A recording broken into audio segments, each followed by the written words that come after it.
الصالحين أشهد أن لا إله إلا الله وحده لا شريك له وأشهد أن سيدنا محمدا عبده ورسوله اللهم صل وسلم وبارك على وحبيبنا وشفيعنا وزخرنا ومولانا محمد وعلى آله وأصحابه ومن نصره على نهجه وجاهد بجهاد يوم الدين أما بعد قال رب اشرح لي صدري ويسر لي أمري واحلل عقدة من لساني يفقهوا قولي سبحانك لا علم لنا إلا ما علمتنا إنك أنت العليم الحكيم لا حول ولا قوة إلا بالله العلي العظيم أما بعد اللهم جمعنا هذا جمعا مرحوما وتفرقنا من بعده تفرقا معصوما آمين. Ma'asyarul muslimin muslimat rahimakumullah, pertama dan selama-lamanya marilah kita merafakkan kesyukuran kita kehadiran Allah Subhanahu wa taala yang berikan kita hidayah untuk sama-sama kita hadir ke rumah Allah ini untuk kita melaksanakan salat-salat fardu dan diikuti pula dengan sunat tarawihnya dan juga dengan witirnya yang baru saja kita selesaikan sebentar tadi. Dan syukur kita kehadiran Allah Subhanahu wa taala karena masih diberi kekuatan dalam diri kita untuk sama-sama kita berada di dalam satu halaqah yang penuh dengan barakah, yakni majalis al-ilmu. Mudah-mudahan apa saja usaha kita, apa saja ibadah kita ini mendapat satu saksi yang terbaik di sisi Allah Subhanahu wa taala. Tuan-tuan, pejam celeh malam ke-24 selang 6 hari kita akan berhari raya, masya-Allah. Begitu cepatnya masa berlalu dan juga begitu cepatnya Ramadan akan pergi meninggalkan kita, masya-Allah. Namun di ujung-ujung ini Allah masih memberi peluang kepada kita untuk kita sama-sama dapat keberkatan daripada malam yang lebih baik daripada 1000 malam, yakni malam Lailatul Qadar, masya-Allah.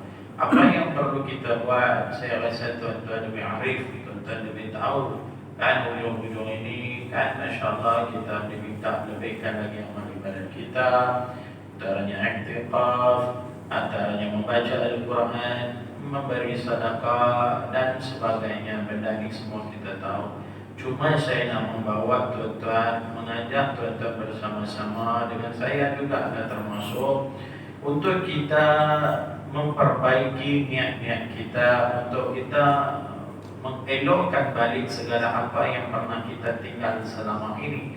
Masya Allah tabarakallah. Nah, jadi tuan-tuan, masya Allah tabarakallah, kenapa kita perlu perbetulkan balik niat-niat kita? Kenapa kita perlu ikhlas dalam ibadah kita?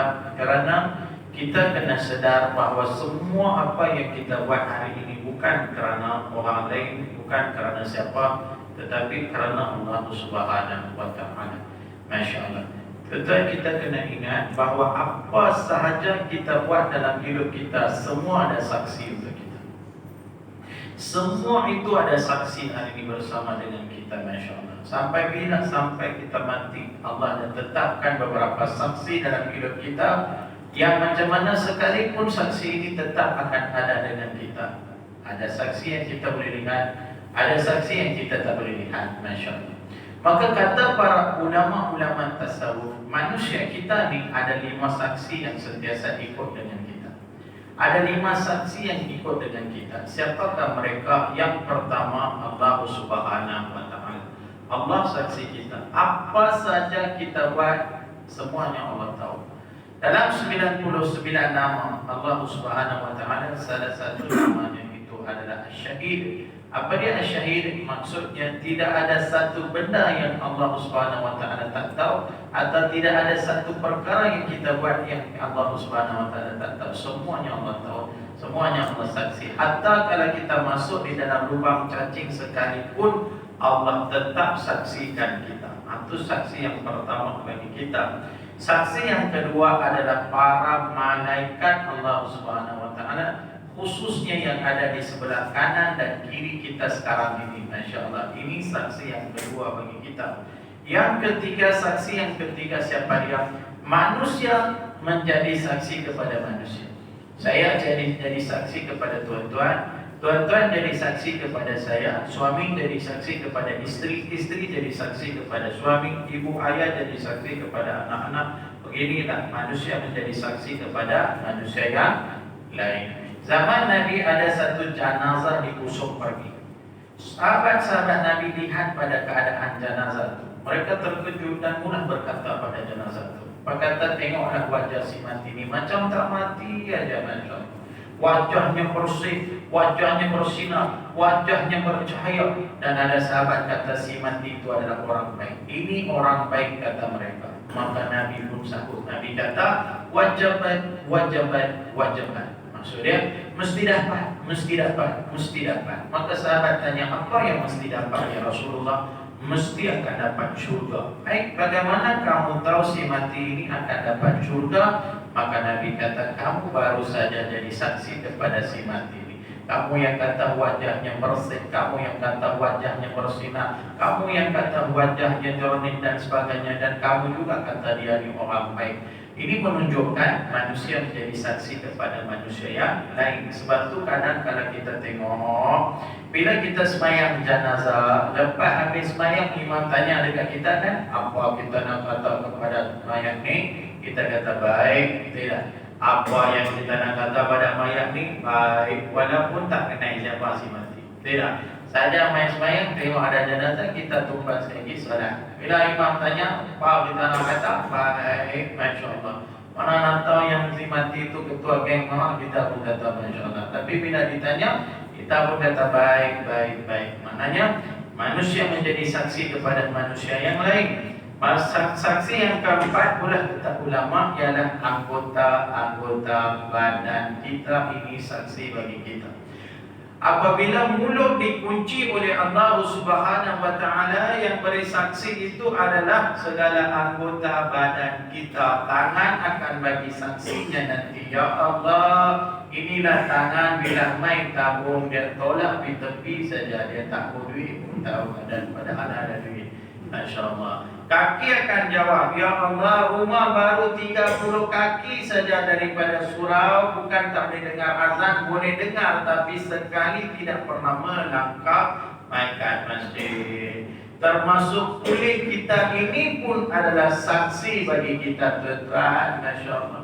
Sebab itu saya berhenti makan kuku putih. Takut kan dari putih jenuh minum jawab lagi. Masya Allah. Jadi orang ramai nahu dengan main-main. Baik. Yang dan saksi yang kelimanya, siapa dia? Saksi yang kelimanya kata ulama, makhluk lain. Makhluk lain, khususnya binatang. Khususnya binatang. Masya Allah. Buat baik pada binatang, baiklah saksi bagi kita. Buat jahat, saksi sebaliknya. Lepas tu kalau kucing datang, bagilah makan. Jangan buat dalam mesin basuh. Masya Allah. Ini 5 saksi yang Allah telah tetapkan ke atas diri seorang manusia. Pun begitu Allah Subhanahu wa taala berfirman di dalam surah An-Nisa ayat 78, kalau tak silap saya, wa kafa billahi syahida. Maksudnya apa? Dan cukuplah Allah sebaik-baik saksi. Masya Allah. Cukuplah Allah sebaik-baik saksi. Kenapa Allah sebut sedemikian? Ada sebab kata ulama. Yang pertamanya, kerana manusia mungkin tak nampak, manusia mungkin tak lihat, tetapi Allah lihat segala-galanya. Tidak. Ada kalanya kita keluar daripada rumah kita nak main ke surau, mungkin jiran kita tak nampak, Allah nampak. Dan Allah tahu setiap satu langkah kita datang ke surau ini. Betul tak? Macam kita tadi masukkan duit di dalam tabung. Kita buat RM1, kita buat RM5, kita buat RM10, kita buat RM20. Bila benda hari buka tabung itu, benda hari tahu tak itu RM1 itu siapa punya, RM5 itu siapa punya, RM20 itu siapa punya. Tak tahu. Allah tahu tak? Allah tahu. Itu sebab Allah sebut wa kafa billahi syahida, dan cukuplah Allah sebaik-baik saksi. Masya Allah. Sebab itulah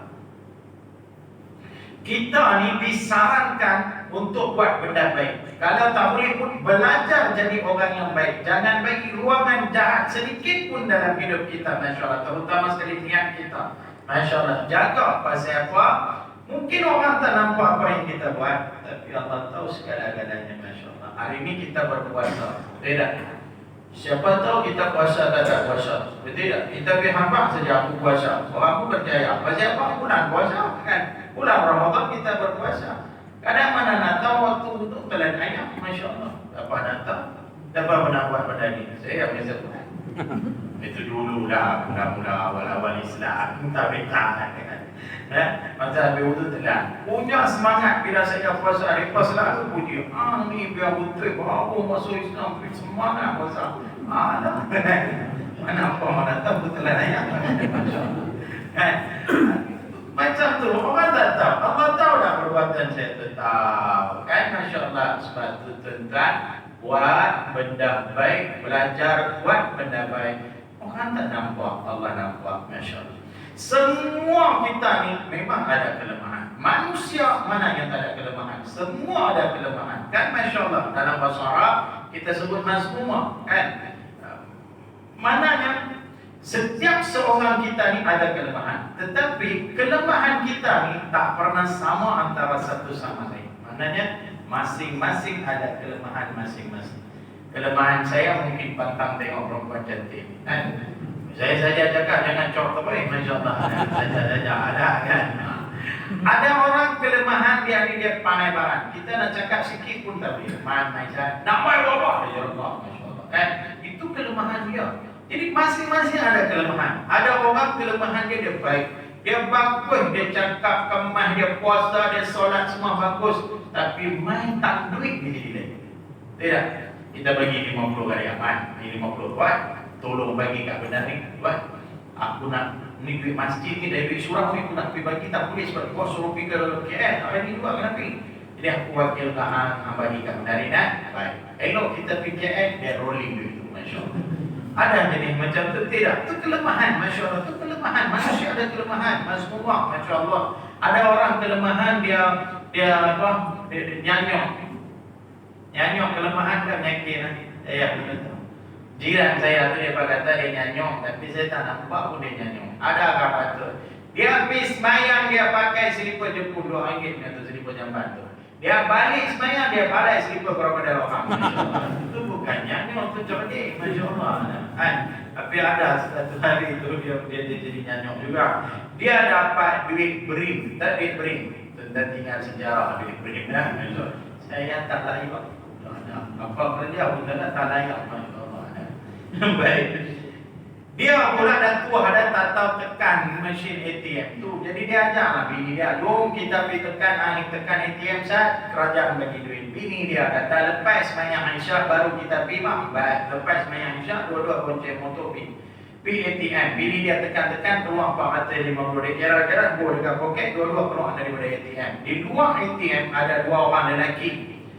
Pakai baju hitam, semua hitam, jaket hitam, helmet hitam, visor cermin itu pun hitam. Semua hitam. Bukan adik-adik saya. Bapa tahu. Dua-dua pun pakai sebiji semua sama saja hitam. Dia berfikir dalam hati dia, depa ni nampak pelik, pokok perahu gambar. Kan dia pun pelan-pelan start motor dia pulang. Dia tengok dekat cermin sisi dia tu, dua orang mamat tu dia kejar dia. Dua orang lelaki tu dia kejar dia. Dia kata, "Sak sudah agak dah depa ni perahu kena cepat." Dia C70. Mana boleh dah tu. Depa yang maha MC main alam dia, main brok dia. Dia turun dari motor, jarkah dua orang mamat tu. Hampa dua orang ni nampak macam muda, tapi buat kerja hina. Allah kutuk engkau. Allah laknat engkau. Pasal apa kecil? Hampa main tahan aku nak rabut duit aku kan. Pakcik cakap elok-elok ni. Kami susah-susah main ambil pakcik ni bukan nak rabut duit. Habis pasal apa hampa aku?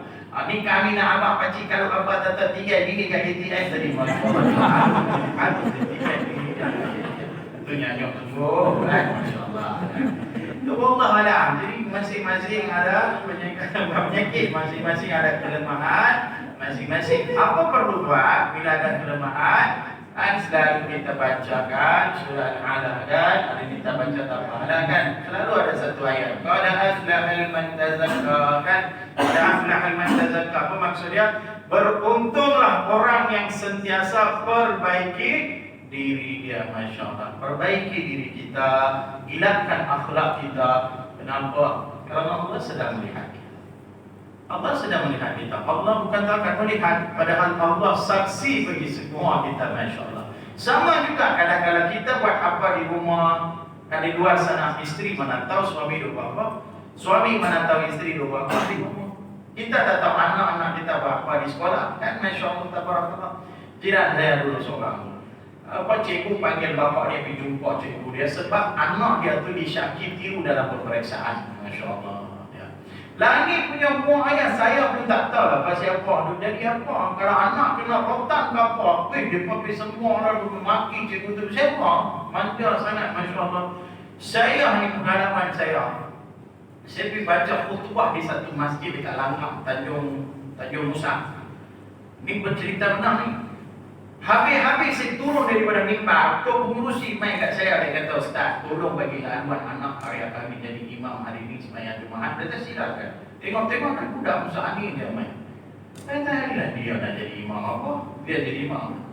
Masya Allah, dia baca daripada Bismillah sampai dia bagi salam 80% semua yang sembahyang Jumaat apa itu teriak. Punyalah sedap, Masya Allah dia baca. Macam tu punya sedap. Habis-habis sembahyang semua dia bawa pergi makan. Saya bawa budak ni sekali lah. Umur dia dalam 14-15 tahun saja. Saya tanya dia, dah hafal ke 30 juzuk? Dah hafal dah Ustaz. Dia kata, Alhamdulillah. Berapa tahun? Tak sampai 2 tahun Ustaz saya hafal 30 juzuk. Wish, dia kata dahsyat ni. Tak sampai 2 tahun 30 juzuk atas kepala dia. Saya kata mesti ni apa, hang kena rotan terus dengan cikgu apa, Ustaz angkat. Ustaz kami sikit pun tak pernah rotan kami. Ish, Masya Allah, bagusnya. Kalau hang buat salah, dia buat apa? Dia sepak terajang saja, Ustaz. Masya Allah, tu saya namakan, Ustaz. Nampak cikgu-cikgu dah ada, rotan jangan. Sepak terajang lagi bagus, Masya Allah. Dia kata pernah Ustaz dia sepak dia tersumpah masuk dalam tu masjid dia tahu. Dia kecil hati, Masya Allah. Tu sepak terajang tak sampai 2 tahun, 30 juzuk atas kepala dia. Kita dah manja dengan nak, kan? Ini sama juga cikgu panggil anak dia tiru dalam peperiksaan. Dia pipi dia hingap cikgu habis-habis. Cikgu cakap elok nak anak saya bukan nak tiru dalam periksa. Saya tahu anak saya cerdik. Orang lain yang tiru anak saya, cikgu saja nak berkenal anak saya. Bapa dia pula cikgu kata bangklek lu dia tak tahu. Dan dia ambil 2 kertas peperiksaan. Ini kertas peperiksaan ahli dengan anak kamu ni duduk sebelah-sebelah dalam dewan peperiksaan. Buka soalan nombor 11, kertas peperiksaan ahli. Tengok saya tanya apa, dia jawab apa.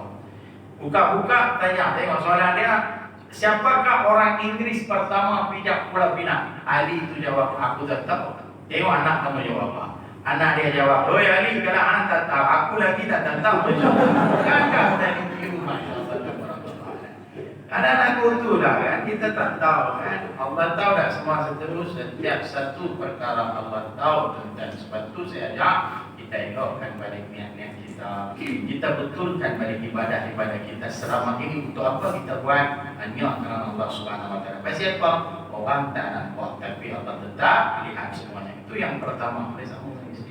Yang keduanya, Masya Allah, kenapa Allah sebut wakafa billahi syahidah? Kerana orang melihat, Allah pun melihat. Orang saksi, Allah pun saksi. Tapi orang yang melihat tu, dia tak tahu kebenaran. Tadi yang pertama orang tak lihat, Allah lihat.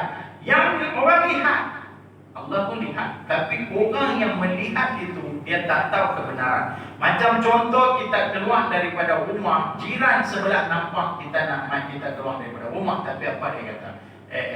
Nak pergi surau. Anak tak pergi surau ke apa? Kau pusing kat dia, kau main ni apa? Main tabung kita pun 50. Orang sebelah tengok, 50 dia seorang aja ada pun ada juga kan, Masya Allah. Orang nampak tapi dia tak tahu kebenaran. Zaman pemerintahan Khalifah Abbasiyah, ada seorang raja. Khalifah nama dia Raja Murad. Pada kurun 620 Masehi apa saya tak tahu, di bawah kerajaan Turki Uthmaniyah. Sangat masyhur Raja Murad ni. Pasal apa? Dia punya pemerintahan macam Sayyidina Umar. Sayyidina Umar kata, suka turun padang, suka turun padang. Boleh kata setiap hari turun padang, pergi cek kehidupan rakyat dia, apa yang dia perlu. Tapi menyamar. Macam mana Sayyidina Umar buat? Macam tu juga lah. Menyamar. Dia tak nampak dia seorang raja. Satu malam sebelum dia nak tidur, kepala dia bengak. Dia tak boleh tidur. Seolah-olah macam dia dapat satu ilham dalam dia punya pikiran tu. Ilham itu selalu sebut, esok kau pergi ke tempat ni, esok kau pergi ke tempat ni, esok kau pergi ke tempat ni. Esok pagi-pagi dia tanya pada guru malam dia, adakah sekian-sekian tempat ni? Dia kata ada, jom bawa aku pergi. So dia punya malam macam rakyat biasa dia pergi. Dia hantar dia pergi dekat kampung tu, dia ni semua belah. Dia pergi sorang-sorang masuk. Dia pergi dekat kampung tu, dia tengok ada satu pasar orang ramai. Ramai orang umum dekat situ, dia beli belah. Tengah-tengah pasar itu ada satu jenazah. Tapi tak ada siapa peduli dekat jenazah tu. Dia letak dia macam tu saja. Orang tu lalu-lalu buat ada je. Jenazah tu tengah-tengah, Masya Allah. Heran Raja Murad, cepat-cepat dia pergi dia tengok mereka. Kamu tak nampak ada suatu jenazah dekat tengah-tengah ni, kamu semua buat ada saja. Pasal apa tak simpan dia? Dia kata, ni orang si mati ni dosa yang bukan sikit banyak. Zindik daripada hujung rambut sampai hujung kaki, dosanya penuh. Kami takut nak simpan dia tu, takut dosa dia dekat kepada kami. Raja Murad kata, kalau dia pun dia berdosa, janganlah seksakan dia macam ni, simpanlah dia cepat-cepat. Hang cakap banyak hang tapi tak ambil. Dia raja kena sound macam tu saja, Masya Allah kan. Raja Murad kata, baik, aku buat semuanya. Cuba bawa saya kepada rumah si mati. Saya nak pergi ke rumah dia. Mereka usung jenazah tu, diletak depan rumah si mati, semua cabut dari. Keluar isteri kepada si mati teriak. Raja Murad tanya, Puan, ceritakan kepada saya secara detail apa amalan suami kamu sampai kampung ni pulaukan dia, sampai tak ada siapa nak pegang dia, sampai begitu hinanya suami kamu ni, apa yang telah dia buat? Isteri dia kata, suami saya ni seorang yang degil ketegang. Banyak kali saya nasihat, dia tak mau dengar nasihat saya. Banyak kali dah saya harap, tapi dia degil. Apa yang dia buat? Suami saya ni seorang peniaga. Setiap kali bila dia berniaga, bila masa dia dapat untung, duit untung tu dia tak bawa balik ke rumah. Dia pergi mana? Dia pergi ke rumah pelacur. Suami saya pergi ke rumah pelacur. Kau Raja Murad, patutlah, jangan salahkan. Memang suami saya pergi ke rumah pelacur, tetapi bukan untuk melanggan pelacur. Dia ambil duit keuntungan dia tu, dia bayar kepada semua pelacur, minta mereka jangan melacurkan diri. Tapi orang kampung ini ingat suami saya yang melanggan pelacur.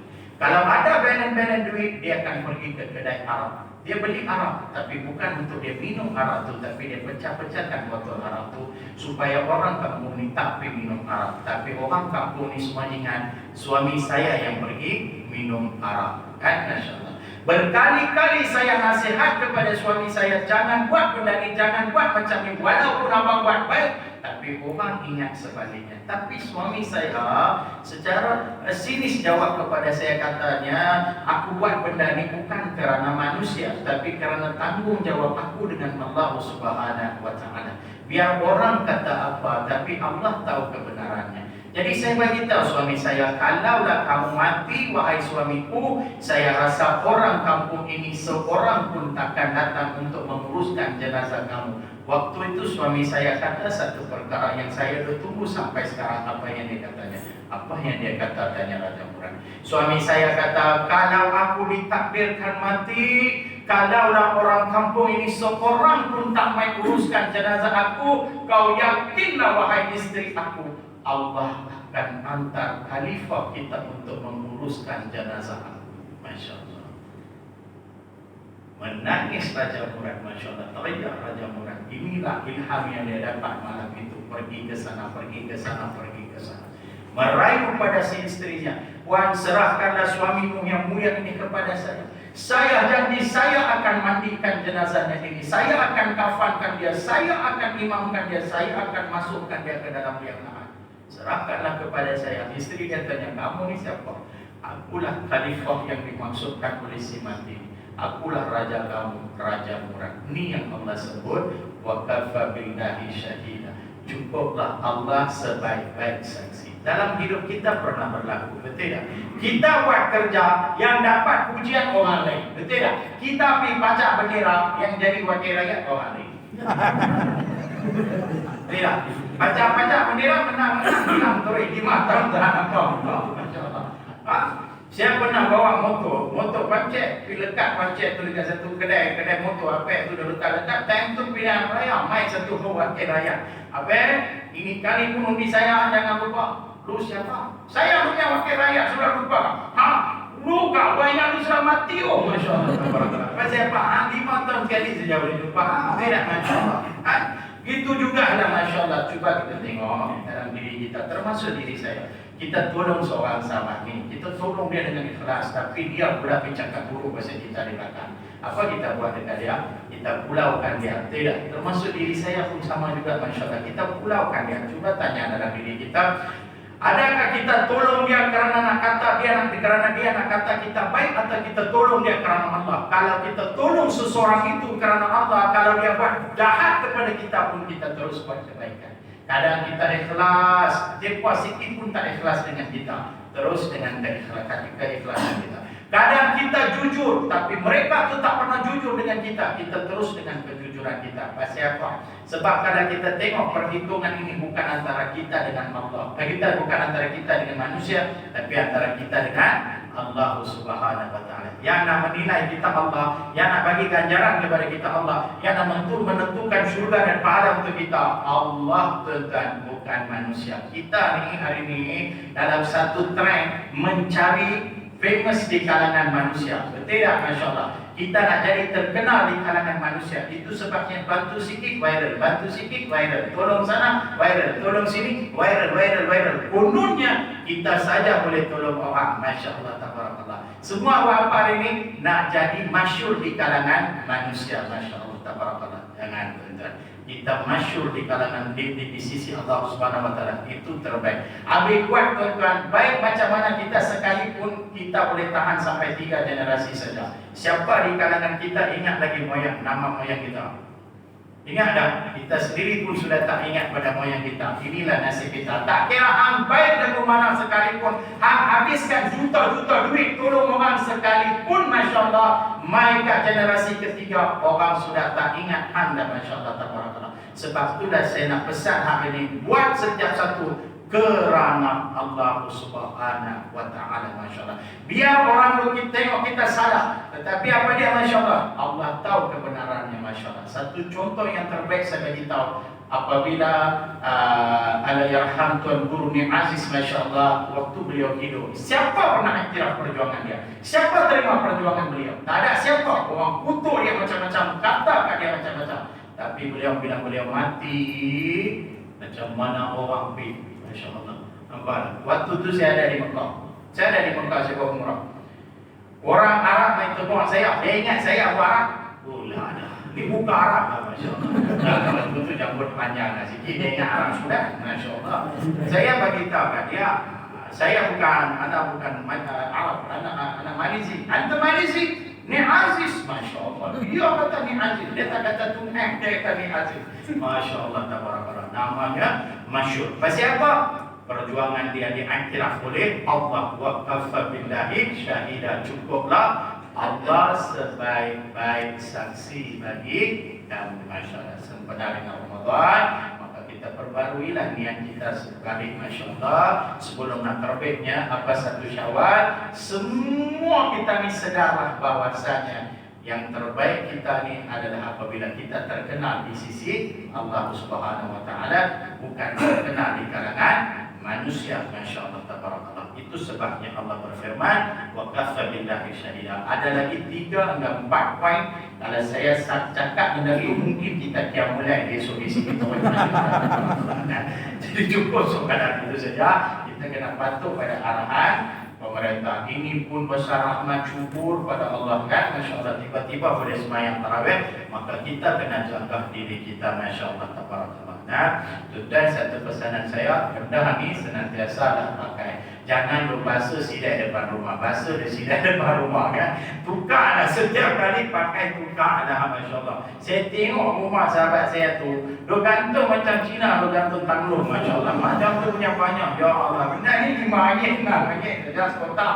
Belilah setiap kali sekali pakai cukup. Masya Allah. Buang. Tuan-tuan kena jaga sebab benda ni dok merepah. Macam-macam varian dok main sekarang ni kan. Masya Allah. Jadi kita yang kena jaga diri kita, masya-Allah tabarakallah. Nah, sakit bukan kita saja sakit, manakala kita akan merebakkan penyakit itu. Kita nak sembahyang hari raya lagi, masya-Allah. Kita nak buat ceramah lagi, nak jemput saya lagi, tidak, masya-Allah. Jadi kita kena jaga kesihatan kita. Jadi cukuplah sekadar itu saja daripada saya. Mudah-mudahan Allah memberkati semua kita, pulangnya ke rumah kita, tinggalkan dosa kita di sini, kita bawa keberkatan, masya-Allah. Mudah-mudahan semua ini kita, semua apa saja kita buat hari ini mendapat satu saksi yang baik di sisi Allah Subhanahu wa taala. Wa kafa billahi syahida. Cukup itu saja daripada saya. Saya ada sedikit hajat nampak, masya-Allah. Baru-baru ini Ustaz Ahmad Usam bin Dato' Badarudin, semua kenal Ustaz Usam, bisa main kat sini lah, masya-Allah. Ustaz Usam mai bagi dekat saya resip wakaf dua kod dia bagi dekat saya. Dok tengah buat surau dekat Mahat Tafiz dia, surau Ar-Riyadhah, masya-Allah. Kos antara 200 hingga 300 ribu untuk kesenangan anak-anak murid bismaya di situ dengan asnaf dan juga orang ramai penduduk setempat Nabi semayang di situ dah. Jadi dia main kita bagi dekat saya resip buku apa, buku wakaf tu suruh saya cari wakaf, ada yang RM20, ada yang RM50 nak bina surau, masya-Allah. Tapi lakunya dua-dua buku pun habis dah, masya-Allah. Tapi still open lagi, tak ada masalah, itu resip saja. Kalau tuan-tuan ada niat wakaf, niatkan, masya-Allah, bagilah dah wakaf kepada saya kutip, saya bagi dekat dia. Mudah-mudahan wakaf kita ni terdirinya satu surau, masya-Allah, ataupun sempena dengan bulan yang mulia ni kita nak sampaikan pahala kepada semua ayah kita yang sedang berada di alam barzah, tuan-tuan, masya-Allah. Kan cukup bagus kan? Jadi bolehlah RM20 dan RM50, lebih pun tak ada masalah, tuan-tuan, bagilah. Saya kutip saja. Lepas tu saya ada sedikit jualan yang saya bawa, nasi arat ain barada. Itu pun saya dah bawa macam masa kuliah muslimat, masya-Allah. Mungkin daripada masa kot ni nak main raya, beli dah satu paket, saya jual RM15. Saya jual paling murah, masya-Allah. Resepi dia, perenca dia ada di dalam makan itu, masya-Allah. RM15 saja, tuan-tuan, 5 orang boleh makan. Cuma ayam dengan daging saja tak bagi, itu tuan-tuan boleh sendiri. RM15 ayam dengan daging pun mau bagi, masya-Allah. Cukup sedap. Kalau tak sedap, bagi tahu saya bayar balik duit itu, masya-Allah. Beli simpan stok. Paling senang masak, masya-Allah, cukup sedap, masya-Allah. Saya ada bawa top pokok minuman, top pokok usah-usah yang dirupiah, masya-Allah. Ada sikit, itu saja. Lepas tu ada minyak wangi, white food pun saya bawa juga. Tuan-tuan tengoklah nak beli apa dia, belilah, masya-Allah. Jadi itu saja daripada saya. Advance, saya mengucapkan selamat hari raya, masya-Allah. Jaga diri kita, masya-Allah. Semayanglah dalam kadar, rayalah dalam penuh keinsafan. Doa banyak-banyak, mudah-mudahan Allah Subhanahu wa taala cepat-cepat mengangkat pandemik Covid ini daripada negara kita dan negara umat Islam secara amnya dan dunia ini, masya-Allah. Jadi itu saja. Azza wa billahi taufiq wal hidayah. Wassalamualaikum warahmatullahi wabarakatuh. A'udzubillahi minasyaitonir rajim. Bismillahirrahmanirrahim. Alhamdulillahi rabbil alamin wassalatu wassalamu ala asyrafil anbiya'i wal mursalin sayyidina Muhammadin wa ala alihi washabbihi ajma'in. Allahumma inna nas'aluka ridhaka wal jannah wa na'udzu bika min sakhatika wan nar. Allahumma innaka afuwwun karim wa tuhibbul afwa fa'fu 'anna wa 'an walidina wa an jami'il muslimin wal muslimat wal mu'minin wal mu'minat bi rahmatika ya arhamar rahimin. Allahumma barik lana fi shahri ramadan wa ballighna fihi lailatul qadr. اللهم اجعلنا هذا جمعا مرحوما وتفرقنا من بعده تفرقا معصوما. ربنا لا تزغ قلوبنا بعد إذ هديتنا وهب لنا من لدنك رحمة إنك أنت الوهاب. ربنا ظلمنا أنفسنا وإن لم تغفر لنا وترحمنا لنكونن من الخاسرين. ربنا آتنا في الدنيا حسنة وفي الآخرة حسنة وقنا عذاب النار وقنا عذاب النار. وصلى الله على سيدنا محمد وعلى آله وصحبه وسلم والحمد لله رب العالمين.